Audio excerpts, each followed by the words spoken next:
kita akan menjelaskan tentang pengertian hadis. Hadis secara etimologi merupakan kata benda dari kata al-tahdis yang berarti pembicaraan, sedangkan hadis menurut istilah ulama muhadis adalah segala yang dinukilkan dari Nabi SAW, baik berupa perkataan, perbuatan, takrir maupun hal ihwal Nabi. Adapun secara terminologis adalah ucapan, perbuatan, pengakuan, dan keadaan Nabi SAW. Ulama usul fikih juga mengatakan bahwa hadis adalah perkataan, perbuatan, dan pengakuan Nabi SAW yang didasari oleh hukum Islam. Latar belakang lahirnya ilmu hadis.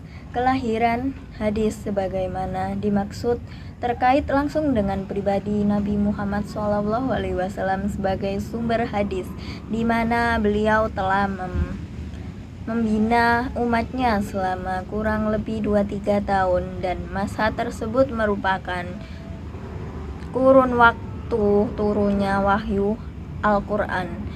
Berbarengan dengan itu, keluar pula hadis. Lahirnya hadis pada masa Nabi adalah adanya interaksi Rasulullah sebagai mubayyin atau pemberi penjelasan terhadap ayat-ayat Al-Quran kepada sahabat atau umat lainnya dalam rangka penyampaian risalah, dan juga karena adanya berbagai persoalan hidup yang dihadapi oleh umat dan dibutuhkan solusi atau jalan pemecahannya dari Nabi SAW.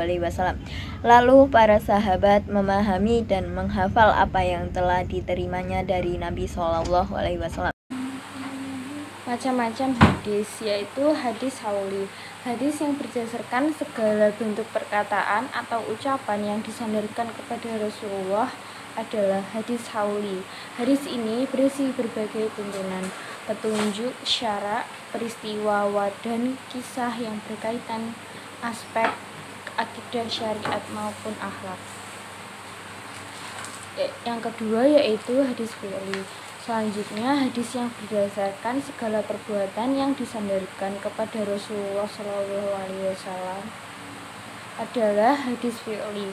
Hadis ini mengandung berita tentang perbuatan Rasulullah SAW yang menjadi panutan perilaku para sahabat pada saat itu, sekaligus menjadi panduan bagi umat muslim untuk meneladaninya. Yang ketiga yaitu hadis takriri. Hadis ini mengandung ketetapan Rasulullah SAW terhadap apa yang datang atau dilakukan oleh para sahabatnya, yang seperti sikap Rasulullah yang memberikan suatu perbuatan yang dilakukan oleh para sahabatnya tanpa mengintervensi ataupun membenarkannya. Keempat yaitu hadis hami.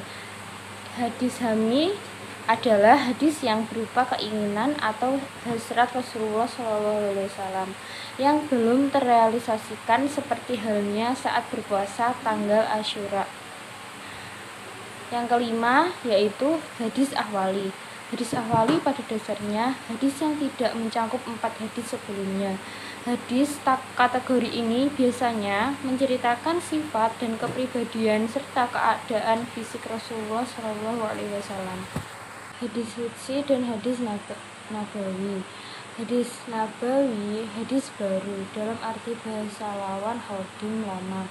Sedangkan menurut istilah pengertian hadis ialah apa saja yang disadarkan kepada Nabi SAW, baik berupa perkataan, perbuatan, persetujuan, atau sifat. Hadis ini menjelaskan bahwa Islam terus besar luar hingga mencapai negeri-negeri yang ditembus oleh siang dan malam. Artinya bahwa kekuasaan Islam akan meliputi seluruh dunia. Hadis ini merupakan kabar gembira bagi sahabat Tamim ad-Dari, juga merupakan kabar gembira bagi setiap muslim yang beriman kepada perkara gaib setelahnya. Yang berikutnya adalah hadis qudsi. Hadis qudsi dinisbahkan sebagai kata quds. Nisbah ini mengesankan rasa hormat karena materi kata itu menunjukkan kebersihan dan kesucian dalam arti bahasa. Maka kata takdis berarti menyucikan Allah.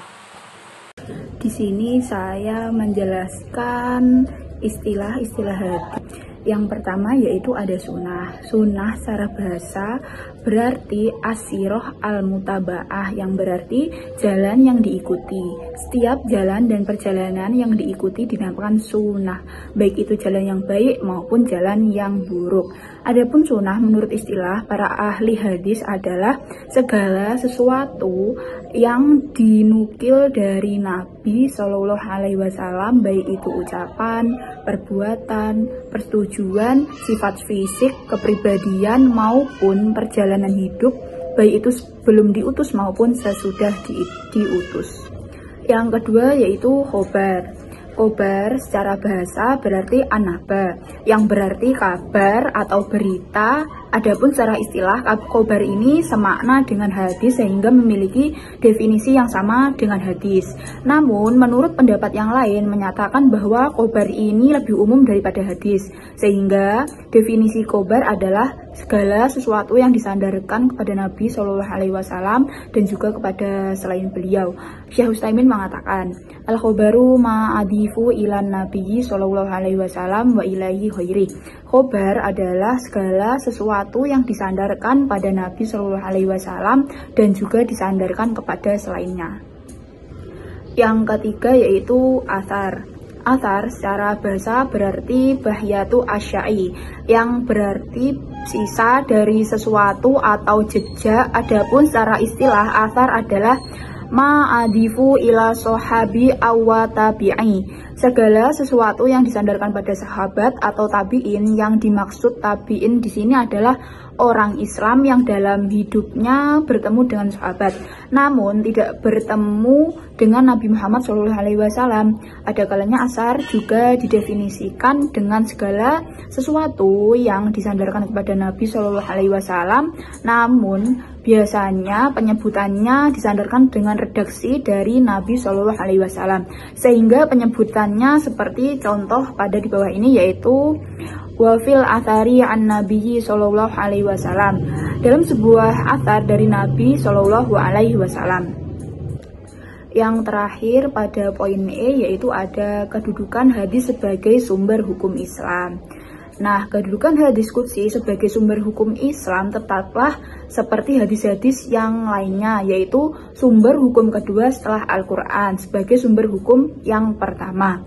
Bukan karena lafaznya yang bersifat qudsi sehingga menjadikannya sejajar dengan Al-Quran, tetapi hadis qudsi tetap mempunyai kedudukan yang sama seperti hadis yang lain, yaitu bayan lil Al-Quran, yaitu menjelaskan ayat-ayat Al-Quran baik secara eksplisit maupun implisit agar kandungan hukum yang tersimpan di dalamnya dapat tersampaikan secara jelas.